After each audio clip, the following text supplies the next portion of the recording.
So the final footprint that I measured was my plastic footprint. And now this footprint is one that I previously had never heard of nor considered, but it is extremely important for understanding my contribution to the global waste pandemic. Producing plastics has both a water and a CO2 footprint, so it's really interesting to put this one in comparison with the other two footprints as well. So just some statistics for you guys. I have them here. So between 4.8 and 12 billion tons of plastic get into the oceans every year. And so this structure is, in the photo, is actually made from plastics that were found in the ocean. Plastic can take 1,000 years to decompose.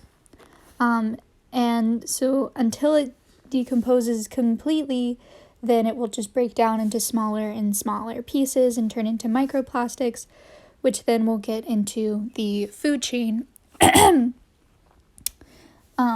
Plastic production, like I said, is carbon and water intensive, so it really hits all of these footprints. And the average American uses 185 pounds of plastic every year. Additionally, I'd like to talk about recycling. So even though we put plastics in the recycling bin, it doesn't actually mean that plastic gets to the recycling plant, or that the recycling plant actually turns it into something else.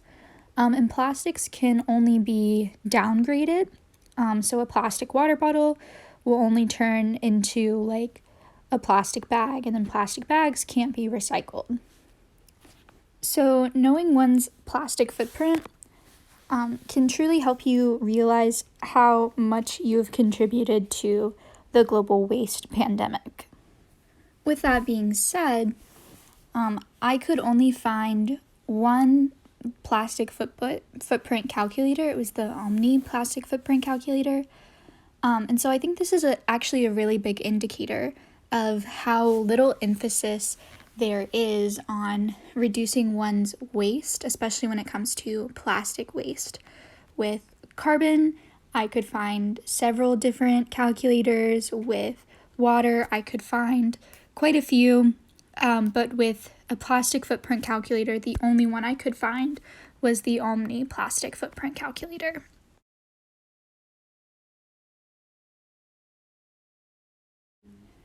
So using the Omni plastic footprint calculator, I found that my plastic footprint was 96.4 pounds of plastic used in the year of 2019, which is actually about half of what the average American uses, which again is 185 pounds of plastic.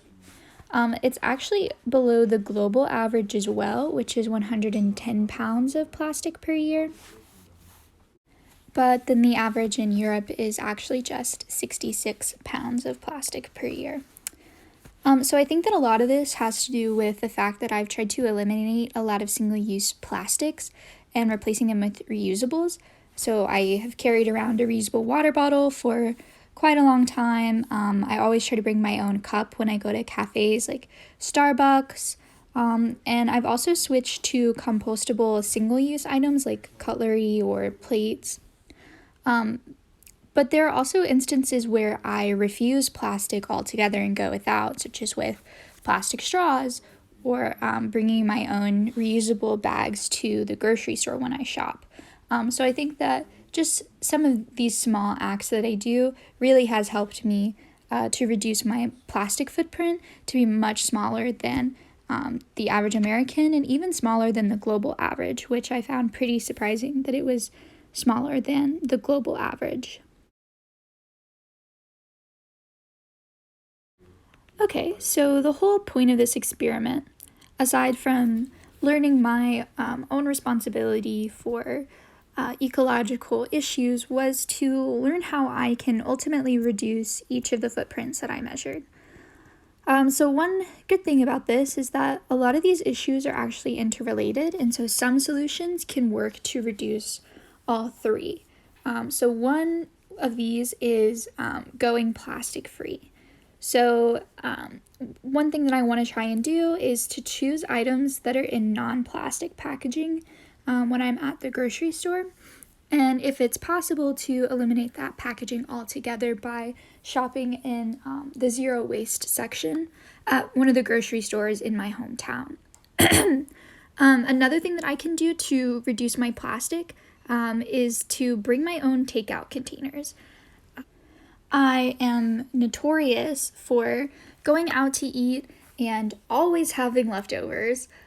So instead, I just need to remind myself that I need to bring these takeout containers so that I don't take away a plastic or even styrofoam container from restaurants. The next two kind of go hand in hand. It's making my own soaps and also buying in bulk. So one thing that I really want to do is to make my own laundry detergent and dishwasher soap so that I can reduce the plastic packaging from these items, and also to ensure that no toxins are getting into the water from my cleaning. So if I buy certain items in bulk, like the items that I would use to make these detergents, that's a lot better. But also buying items in bulk like pasta, which I can share with family members and friends and my roommates that I will have in the fall. But this is an item that won't go bad, so I can certainly buy it in bulk and share with the people around me. Another habit that I want to start is buying local. So I've never really gone to the farmer's market in my hometown, even though we have a really great farmer's market too, actually. And buying local allows for me to really know where my food is coming from, and can help me reduce my plastic, my water, and my carbon footprint.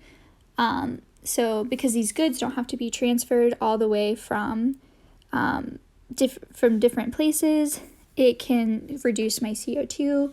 I can speak with farmers about the way that they grow their crops and see if it's very water intensive or if they're really good about recycling that water. And I also don't have to have plastic packaging with my goods.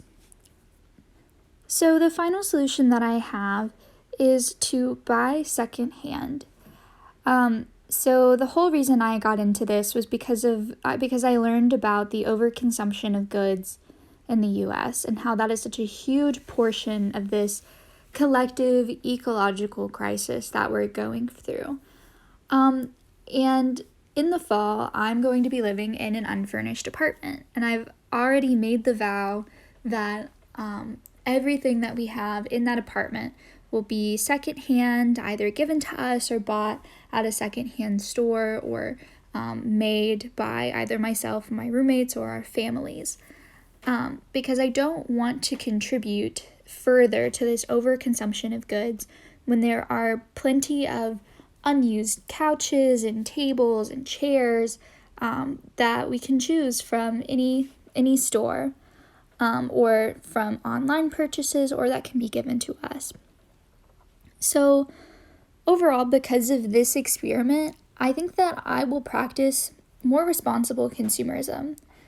And these footprint calculations probably are not 100% accurate, as it's based off of my own memory and what I can remember from the last calendar year.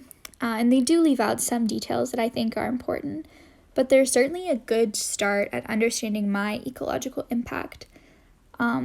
It certainly helped me feel more connected to the earth and my place in it, but more importantly, it made me realize that I actually have a really big role in changing the current path and narrative of business as usual.